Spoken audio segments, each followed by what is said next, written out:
The NRL just lost one of its biggest stars, and it is entirely their own fault. Good day, everyone, and welcome back to Unpopular Aussie Opinions. What I'm about to tell you is going to absolutely rock the rugby league world.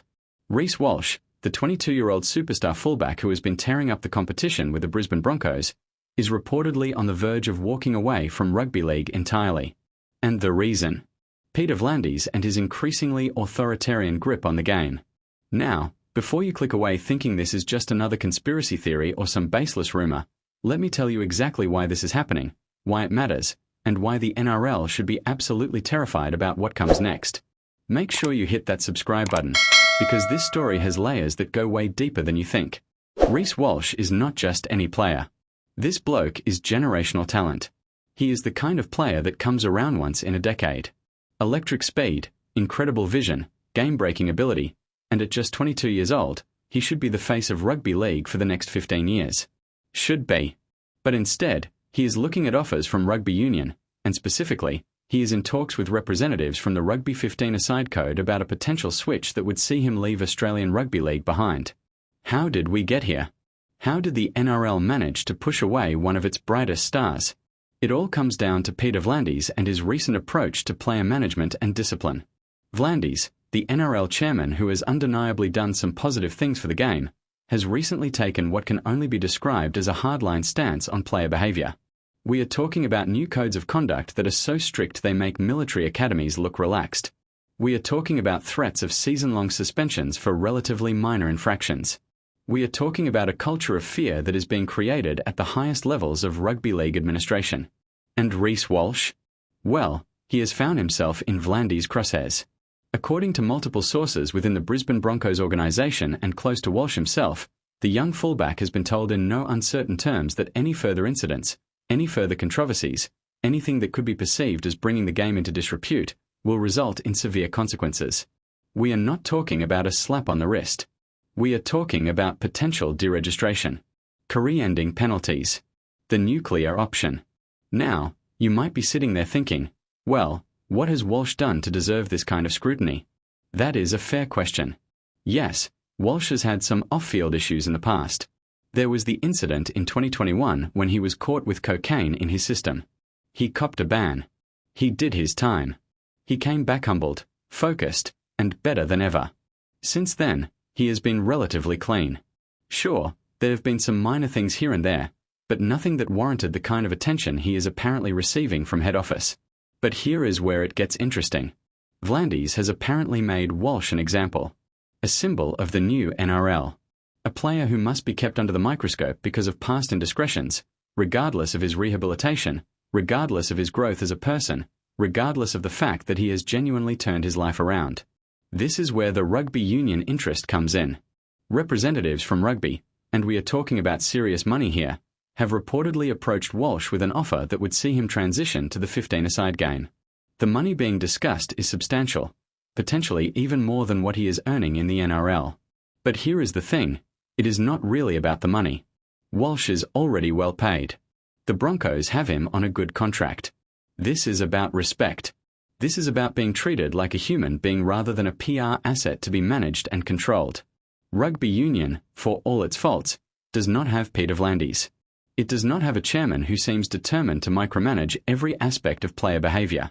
It offers Walsh something the NRL apparently cannot offer right now, which is the freedom to be himself without constantly looking over his shoulder wondering if the next mistake, the next misunderstood social media post, the next night out with mates that gets photographed, is going to end his career.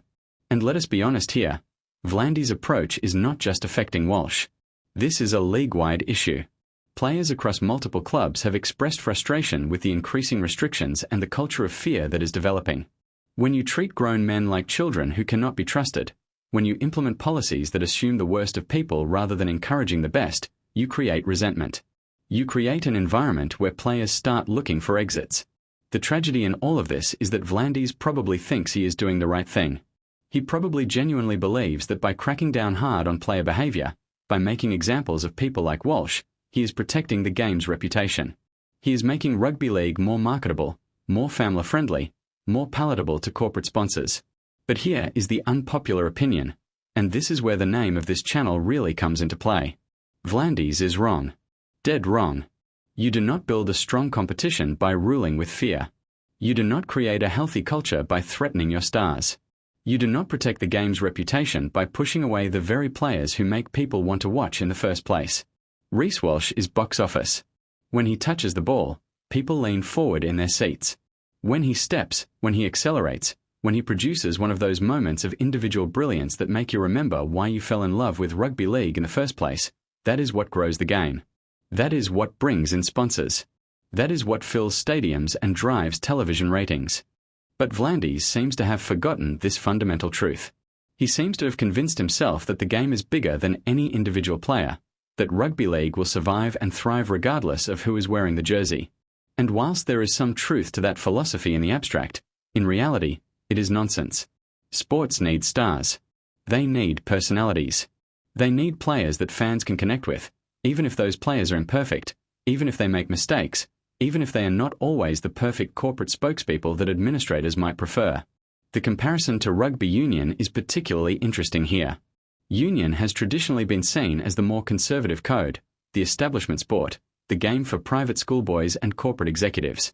But in recent years, rugby union has actually become more progressive in how it handles player welfare and player freedom. They have recognized that modern athletes need to be treated as partners, not employees to be controlled. They have created environments where players feel valued and respected, not monitored and threatened. If Walsh does make the switch, and all indications suggest he is seriously considering it, the fallout for the NRL will be enormous. This is not like losing a veteran player at the end of their career. This is not like losing someone to retirement or injury. This is losing a 22-year-old superstar in his absolute prime because your administration has created an environment so toxic that he would rather learn an entirely new sport than continue playing the game he has dedicated his life to. Think about that for a moment. Reece Walsh has played rugby league since he was a child. It is in his blood. It is what he knows. It is what he is brilliant at. And he is willing to walk away from all of that, to start from scratch in a different code, because Peter Vlandys and his approach to player management has made the NRL feel like a prison rather than a privilege. The worst part about all of this is that it was completely avoidable. Walsh did not need to be made an example of. He did not need to be put under this kind of scrutiny. He could have been supported, encouraged, celebrated for his comeback and his growth. Instead, he has been made to feel like he is one mistake away